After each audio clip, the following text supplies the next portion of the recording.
Yooyaa akkam jirtu hordoftoonni YouTube chaanaal kiyyaa baga nagaan dhuftan an Dr. Bilboo Caalaati deebinee dhufnee jirra. Egaa akkuma beekamu kana dura yeroo garaagaraa barnoota fayyaa afaan Oromoodhaan karaa YouTube kiyyaa dabarsaa turuun kiyya ni yaadatama. Bu'uuruma kanaan irras akkuma mata duree irratti argitan kana dubartiin takka qoricha karoora maatii yookaan immoo dubboo biroobeeraa waggaa 2 sanaa oliif yoo fudhatte maaltu ta'uu danda'a yookaan immoo saayid effeektii akkamii ishii irratti qabaachuu danda'a kan jedhu kanan isinitti himuu dhufe. Warri YouTube channel kiyya haaraa taatan YouTube kiyya subscribe godhaa. Warri immoo duraan maatii taatan viidiyoo keenya like gochuudhaan jalqabaa. Kallattiidhaan karoora mata duree guyyaa irraa qabadhee dhufeettan isin dabarsa. Egaa dippoo biroobeeraan karoora maatii baay'ee koomanii ta'ee fi Itoophiyaa keessatti naannoo 60 sanaa olii ta'u dubartoonni amma kana qoricha kana kan fayyadamanidha jechuudha. Egaa ta'u malee qorichi kun saayid effeektii muraasa tokko ni qaba. Saayid effeektii isaa keessaa inni koomanii fi yeroo gabaabaa jedhamee yaadamu kan akka marsaa labuu jeequu, mataan dhukkubbii, yeroo tokko immoo amalarree akka jijjiiramu gochuu, fartiliitii yookaan immoo yeroo itti dubartiin sun dhala godhattu xinnoo achi siqsuu naannoo ji'a 10 sanaa oliitiin achi siqsuu fi wantoonni akkasii kun saayid effeektii koomanii ta'ee fi yeroo gabaabaa kan jedhaman yeroo ta'u,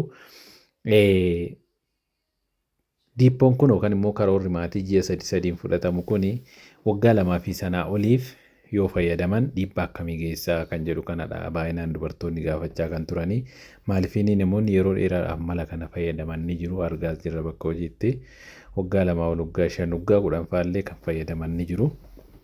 Kanaaf namoota akkasiitiif jechuudha irra caalaa viidiyoon kun kan qophaa'e. Dippoo biroobeeraan waggaa 2 fi sanaa oliif yookaan immoo yeroo dheeraadhaaf yoo fayyadamame saayid effeektii gurguddaa 2 qabaachuu danda'a. Tokkoffaan haphina lafee isa jedhamu yookaan immoo osteoporoosisii isa jedhamudha. Inni kun egaa namoota waggaa 2 oliif dubartoota waan kana fayyadaman irratti haphinni lafee kun naannoo parsantii 5 hanga 6tiin dabalaadha nama kaan caala. Nama kaan caala carraan osteoporoosisii kanaan qabamuu isaanii yookaan haphina lafee kanaan qabamuu isaanii parsantii 5 hanga 6tiin dabalaa jedha. Kanaaf inni kun immoo wanti duubatti hin deebinedha. Saayid effeektii duubatti hin deebinedha waan ta'eef namoonni waggaa 2 oliif waan kana fayyadaman rakkoo kanaaf saaxilamuu danda'u jechuudha. Saayid effeektii inni biraan dippoon waggaa 2 sanaa oliif yoo fayyadamame namatti dhufa jedhamee bifa qorannootiin irree taa'ee jiru bireen tumarii yookaan immoo binaayin bireen tumarii kan jedhamu achi keessaa meninjoomaa isa jedhamu jechuudha. Kana jechuun dhiitoo sammuu keessatti biqilu garuu immoo kaansarii kan hin taane binaayin kan ta'e jechuudha. Dhiitoo sammuu keessatti biqilu. Isa kanallee inni kudhannee qorannoo FDAdhaan kan mirkanaa'edha.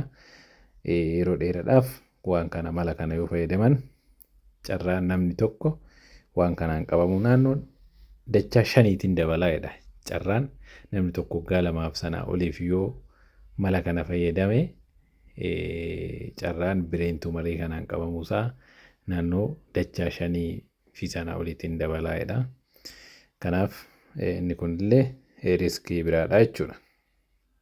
Kanaaf gabaabumatti maaltu gorfamaa karoora maatii dubartiin takka yeroo dheeraadhaaf yoo dee'insa hin barbaadin mala kana waggaa 2 ol fayyadamuu hin qabdudha wanti barbaadame jechuudha.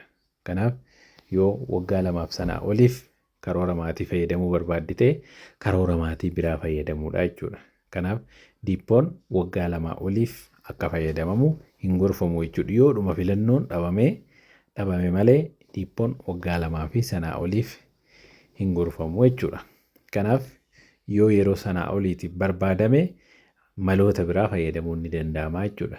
Maaliifini karoorri maatii yeroo dheeraa ni jiru waan akka impilaanoonii, IUCD fi maloonni biraa tokkollee kan duubatti hin deebine ni jiru. Kanaaf dubartiin tokko akka fedhii ishiititti akka karoora ishiititti mala kana fayyadamuu qabdi jechuudha. Yoo waggaa 2 ol fayyadamuu qabdi ta'e. Kanaaf kan barbaadame isa kanadha. Kanaaf anis irraa kanan qabadhee dhufe kanuma. Gaaffii biraa yoo qabaattan koomentii jalatti naa katabaa. Ammas irra deebi'uudhaan warri YouTube keenya haaraa taatan YouTube keenya subscribe godhaa. Dabalataan immoo yaala garaagaraa barbaaddan magaalaa Shaggar kutaa magaalaa Sabbataatti argamna. Kilinika giddu galeessaa wiirtuu kan jedhamutti. Teessoon kutaa magaalaa Sabbataa naannoo bulchiinsa haaraa san cinaatti argamna. Achitti nu argachuu dandeessu. Fayyaa ta'aa. Fayyaa.